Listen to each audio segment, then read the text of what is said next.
दोस्तों, देश में इन दिनों राजनीतिक माहौल काफ़ी गर्म है। सत्ता दल और विपक्ष वक्फ बोर्ड कानून को लेकर एक दूसरे पर आरोप प्रत्यारोप करने में जुटे हैं। हालांकि संसद के दोनों सदनों में विधेयक पास हुआ, ऐसे में बीजेपी सरकार की ये बड़ी जीत मानी जा रही है।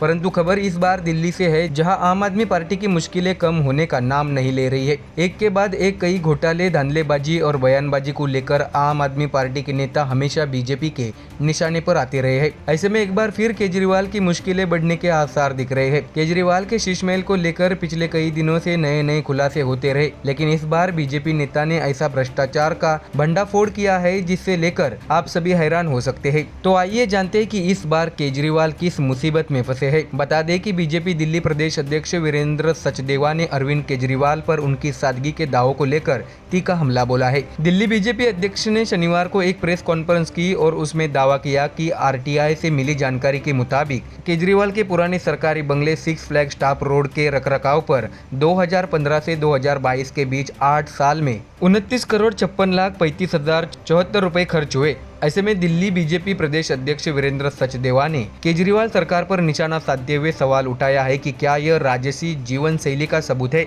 या भ्रष्टाचार का खेल। दर्शकों, ऐसे में बीजेपी के इस दावे से अब पूरी आम आदमी पार्टी मुश्किल में फंस सकती है। बता दें कि वीरेंद्र सचदेवा ने कहा है कि आरटीआई के जवाब से खुलासा हुआ है कि 31 मार्च 2015 से 27 दिसंबर 2022 तक केजरीवाल के बंगले पर सामान्य टूट फूट, सीवर, बिजली और बढ़ई से जुड़े कार्यों पर औसतन हर साल 3,69,54,384 रुपए खर्च किए गए। उन्होंने तंज कसते हुए ये भी कहा है कि जिस दिल्ली में 3 से 4 करोड़ में 250-300 गज का शानदार बंगला बन जाता है, वहाँ एक सरकारी बंगले का सालाना रखरखाव खर्च 3.69 करोड़ रुपया होना हैरान करने वाला है। जानकारी दे कि इससे पहले केजरीवाल के 52 करोड़ के शीश महल को लेकर बीजेपी ने जमकर एक के बाद एक नए खुलासे करते हुए केजरीवाल को एक्सपोज किया और फिर दिल्ली की जनता ने केजरीवाल को दिल्ली की सरकार से बाहर कर दिया। ऐसे में पुराने बंगले की रखरखाव में हुए इस खर्चे को लेकर केजरीवाल की मुश्किलें बढ़ सकती है। सचदेवा ने बताया कि यह जानकारी एक महाराष्ट्र के नागरिक द्वारा दायर आरटीआई से मिली, जिसका जवाब केजरीवाल सरकार ने 29 दिसंबर 2023 को दिया था। इस जवाब को आवेदक ने बीजेपी को भेजा, जिसे आज मीडिया के सामने पेश किया गया। दिल्ली बीजेपी प्रदेश अध्यक्ष वीरेंद्र सचदेवा ने केजरीवाल से ये भी सवाल किया है कि दिल्ली की जनता जानना चाहती है कि आपके बंगले में ऐसी क्या कमी थी कि इसके रखरखाव पर हर महीने करीब 31 लाख रुपए खर्च होते थे। सचदेवा ने केजरीवाल से कहा है कि आप आजकल खाली ही है, मीडिया से भी दूर है, तो सामने आइए और इस खर्चे का जवाब दे। सचदेवा ने आरोप लगाया कि इतना भारी भरकम खर्च या तो केजरीवाल की राजसी जीवन शैली को दर्शाता है या फिर सरकारी कामों में भ्रष्टाचार की बू आती है। अब केजरीवाल के नए नए भ्रष्टाचार के खेल का पर्दाफाश होता देख आप नेताओं की राजनीतिक बयानबाजी तेज हो सकती है। बता दें कि बीजेपी ने इस खुलासे को केजरीवाल के खिलाफ बड़े हमले का हिस्सा बनाते हुए कहा है कि सादगी से सरकार चलाने का दावा करने वाले मुख्यमंत्री केजरीवाल का असली चेहरा अब जनता के सामने आ गया है। सचदेवा ने मांग की कि केजरीवाल तुरंत इस मामले पर सफाई दे और जनता को बताइए कि उनके बंगले का रखरखाव इतना महंगा क्यों था।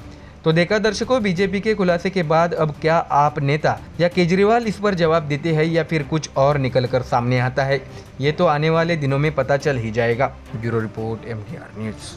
दर्शकों, आम आदमी पार्टी के नेता और केजरीवाल, जिनसे उनकी पार्टी दिल्ली की सत्ता से बेदखल हुई है, वे आए दिन बौखलाते रहते हैं। दिल्ली के मालिक समझने वाले केजरीवाल तो मोदी सरकार पर निशाना साधते रहते थे कि बीजेपी दिल्ली का विकास करने नहीं दे रही है, परंतु दिल्ली की जनता ने केजरीवाल के झांसे में न आते हुए इस बार बीजेपी को दिल्ली की सत्ता सौंप दी है। आम आदमी पार्टी के प्रमुख केजरीवाल चुनाव हारने के बाद आए दिन पंजाब की यात्रा पर देखे जा रहे हैं। ऐसे में बीजेपी पर आरोप करने वाले आप नेता पुराने मुद्दों को उखाड़कर बीजेपी पर हमला कर रहे हैं। ऐसे में एक बार फिर आप नेताओं ने तुष्टीकरण की राजनीति करते हुए बीजेपी पर निशाना साधा है। बता दें कि आम आदमी पार्टी के विधायक संजीव झा ने बीजेपी पर रोहिंग्या को बसाने का आरोप लगाया है। संजीव झा ने अपने बयान में कहा है कि दिल्ली चुनाव के दौरान बीजेपी ने रोहिंग्या को मुद्दा बनाया था और उनको दिल्ली से भगाने का वादा किया था। ऐसे में दिल्ली के लोगों को गुमराह करके बीजेपी ने वोट ले लिया और सरकार बना ली, लेकिन जब कार्रवाई की बारी आई तो वह उनको दिल्ली में बसाने का काम कर रहे हैं। ऐसा जबरदस्त आरोप आम आदमी पार्टी के नेताओं ने दिल्ली की रेखा गुप्ता सरकार पर लगाया है। ऐसे में अब आम आदमी पार्टी द्वारा दिए गए इस बेबुनियाद बयान के बाद बीजेपी आक्रामक हो सकती है, क्योंकि दर्शकों, शुरू से बीजेपी बीजेपी का ये दावा रहा है कि रोहिंग्या को इस देश से खदेड़ना है। ऐसे में आप नेता अपनी राजनीति चमकाने के लिए बीजेपी पर पलटवार कर ये दिखाना चाहती है कि उन्हें दिल्ली की जनता की फिक्र है। तो वही आम आदमी पार्टी के विधायक संजीव झा ने दिल्ली के मंत्री कपिल मिश्रा के करावल नगर विधानसभा क्षेत्र के खजूरी खास में स्थित 2 सरकारी स्कूलों में रोहिंग्या के 19 बच्चों को दाखिला दिए जाने की बात कही है। आप नेता संजीव झा के मुताबिक बीजेपी ने मान लिया है कि ये रोहिंग्या दिल्ली के निवासी है। बीजेपी रोहिंग्या को दिल्ली समेत पूरे देश में इसलिए बसा रही है ताकि चुनाव में रोहिंग्या को मुद्दा बनाकर जीत सके। दर्शकों, जानने वाली बात यह है कि क्या आप नेता जो आरोप बीजेपी पर लगा रही है उसमें कितनी सच्चाई है, क्योंकि दिल्ली की जनता जानती है कि दिल्ली में रोहिंग्या को किसने अपनी वोट बैंक के लिए बसाया है। तो वही संजीव झा ने कहा है कि अगर ये लोग सुप्रीम कोर्ट का हवाला दे रहे हैं तो सुप्रीम कोर्ट ने ये भी कहा था कि दिल्ली की चुनी हुई सरकार के पास दिल्ली की पावर होनी चाहिए। अगर ये लोग सुप्रीम कोर्ट को इतना ही मानते होते तो दिल्ली सरकार से पावर छीनने के लिए संसद में एक अवैध कानून नहीं बनाते। सुप्रीम कोर्ट ने यह कहा था कि चुनाव आयोग की नियुक्ति में विपक्ष, प्रधानमंत्री और सीजेआई होने चाहिए, लेकिन उस आदेश को कानून बनाकर पलट दिया गया। लेकिन जब बात रोहिंग्या की आई तो बीजेपी की सरकार सुप्रीम कोर्ट का हवाला देकर रोहिंग्या को दिल्ली का निवासी बना रही है। इससे यह साबित होता है कि ये लोग रोहिंग्या को दिल्ली समेत पूरे देश में इसलिए बसा रहे हैं ताकि यह हर चुनाव में इनका चुनावी एजेंडा बने और हर चुनाव में जीत सुनिश्चित कर सके। दर्शकों, आपको जानकारी दे कि आम आदमी पार्टी नेता संजीव झा ने यह भी कहा है कि कई बार चर्चा हो चुकी है कि आखिर ये रोहिंग्या भारत का बॉर्डर पार कर दिल्ली में कैसे आते हैं, इनको बॉर्डर पर क्यों नहीं रोका जाता है। बॉर्डर पार करने से लेकर दिल्ली में बसाने तक का खेल सिर्फ इसलिए होता है ताकि चुनाव में रोहिंग्या को एजेंडा बना सके और चुनाव लड़ सके। ऐसे में आप नेता ने यह भी कहा है कि बीजेपी ने रोहिंग्या के नाम पर दिल्ली की जनता को गुमराह करके वोट लिया है, लेकिन जब कार्रवाई की बात आती है तो रोहिंग्या को संरक्षण देकर दिल्ली का वैध नागरिक बना रही है। तो देखा दर्शकों, कैसे अब आम आदमी पार्टी नेता राजनीति चमकाने के लिए नए नए मुद्दे सामने लेकर आ रही है और बीजेपी को घेरने का प्रयास कर रही है। ऐसे में अब क्या दिल्ली बीजेपी सरकार द्वारा इन आरोपों पर जवाब दिया जाता है, ये तो देखने वाली बात होगी।